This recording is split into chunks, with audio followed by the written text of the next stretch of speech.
This interview is with Marine Sergeant David A. Dodridge of Headquarters Battalion, Marine Corps Base 29 Palms, and it concerns his tour of duty in Vietnam from 14 April to 24 December 1965 while serving as a forward observer for the 81 millimeter platoon of M Company, 3rd Battalion, 4th Marines. This interview is being recorded on 6 May 1966. The interviewer is Staff Sergeant Frank Candelario. There is no classification on this interview. David, when did you get to Vietnam? I got to Vietnam 14th of April. And where did you come from? I came from Kaneohe, Hawaii. Did you come with a unit or individual orders? We came as a brigade, 4th Marine Brigade from Hawaii. Okay, where did you land in Vietnam? We landed in Ba Da Nang, and then we moved by helicopter up to Hue Phu Bai, up north. When you got to Hue Phu Bai, what did you do? Well, we set up a battalion CP and perimeter for Army compound up there, a guard. And then we went on patrols and ambushes. What was your specific job with the unit? Well, I was a forward observer attached to my company, and if they needed any illumination or fire support from 81 mortars, I called it in for their company. David, did you participate in any actual firefights? Yes, we had a couple of night ambushes, and we got hit. When I was down to Nang, they fired about 8 to 10 mortar rounds at our company, which did a little bit of damage, but not too much. While you were in Vietnam, did you spend your entire time up at Phu Bai? No, like I said, I was attached to my company, and we went to Da Nang for 10 weeks. Now, when you were in Da Nang, did you have any occasion to participate in civic action? Yes, we had civic action every day. We sent out different, about platoon size and corpsmen and things. We went down to different villages and with medical aid and anything we could get that might help the people out. Well, would you give us an example of the reactions you'd get when you walked into, let's say, a village which had never seen an American? Well, whenever the first one I went on, we went into a village, and at first we didn't see too many people. They kind of stayed in their houses and things like that, and they wouldn't come out. But, you know, kids, they started out first, and we'd give candy and soap and things like this, and then we'd go up to their houses, and after a while, we couldn't hardly get away. We were just surrounded by the people. Now, what are some of the help and benefits you were giving to these people? What were you actually doing for them? Well, we were giving away soap, which is badly needed, and medical aid mostly. But what sort of medical aid, do you know? Well, anything. I mean, the people would come up, and we had an interpreter, and they'd complain about something, and then we'd clean up like sores. Most of them had a lot of sores and everything. The doctor would clean them up and bandage them and put ointment on them and different things like this. Now, when you went on these sort of missions, how many men were involved? Usually about 20 to 30. We took about a platoon size. Now, did you ever witness or observe any reaction to your efforts? Did these people know what you were doing, and did they appreciate it? Yes, I think after a while they did, but not at first. It took about a week or so, but I believe they did because, like I said, the first time we'd only treated maybe 1 or 2 people, but after that, and they seen what was happening, we treated maybe about 20 a day or more. Mm-hmm. Were your supplies adequate so far as medicines go and so forth? Yes, I think so. We had most of what we needed, or what they needed. Who were the people suffering most? Was it the people, or was it the children? Well, to me, I mean, mostly I noticed the children. They had sores that were infected and different things wrong with them. I mean, older people, they had things wrong with them. I guess, I don't know, I just don't think I noticed it as much. Mm-hmm.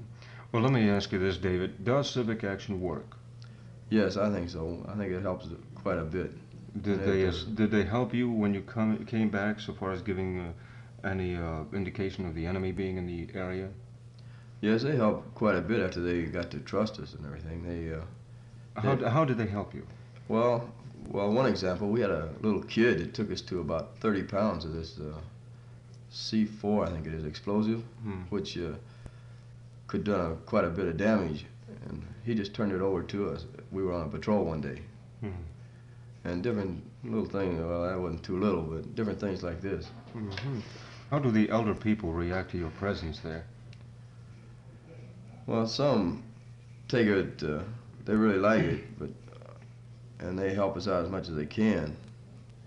Well, David, let me ask you this. In your observation, do they know what we're doing there?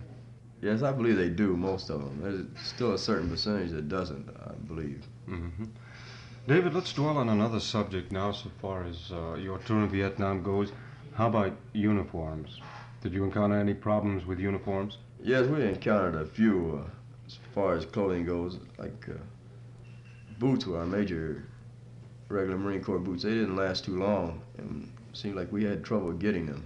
What happened to the boots? Well, the soles and things would fall off right after maybe a month or less. The whole sole, or was it just because of wear and tear? I mean, did the sole wear through, or No, was it the threads or the glue or whatever it is that holds them together? It was the whole sole. It didn't exactly wear through. I mean, it might still be good, but it came loose from the leather on the boot. Was there anything being done about establishing some sort of a unit that'll fix these up? Yes, we had. We could send them back on a survey, and they would fix them. But sometimes we'd get back, like we surveyed boots, and they said we were going to get new ones. We got boots that belonged to somebody else, and they weren't. I mean, like there'd be a right and a left boot, but you could tell they weren't even worn by the same person. Well, were any steps taken to remedy these situations? Yes, after a while we got brand new jungle boots, but that wasn't until around, say, October. How is the jungle boot? Well, myself, I like it very much, and I think it held up a lot better than anything else they've had so far. Most people like it. What about the other items of uniform? Well, we got the jungle utilities, which were a lot cooler, and as far as the trousers went, I liked them, but the jacket, they were just they didn't they weren't that good, I don't think. Why not? What was your primary reason for not liking it? Well, they were just too. Most of them were made real big and baggy, and they were just too baggy. I mean, I realized they'd been loose, but most of them didn't fit anybody. How the material was sufficient then for yes, the material terrain you were in. Okay, let me ask you this: how was the food? The food was it was fairly good, I guess. What did you have to eat? Well, in the battalion area, we ate regular hot meals, and we had regular Marine Corps chow usually. Then we ate a lot of sea rations too. Where were you housed?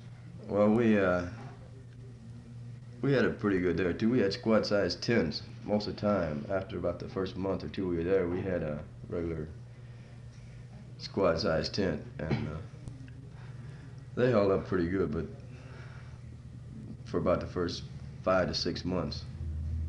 Well, let me ask you this then, Sarge. How was the water? Was it potable?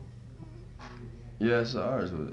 Where did you get your water? Well, like I said, we were there. We had a army compound that supplied our water at Fubai, and then at Da Nang we had to go back to the rear, to the battalion rear, and then they had a water point set up there that we took 5-gallon water cans, maybe a whole truckload of them, and filled them up there.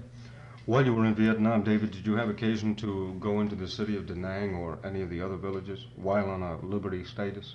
Well, I didn't go to Da Nang. I went to way up north, and what sort of a community is that? well, it's a fairly nice community. They got a college up there, a lot of students, and we used to go in there. Well, the battalion, they used to send men as often as they could, and we got along real well. There wasn't too much in there really for us to do, but it helped out in that. Did you ever have any trouble with the local people?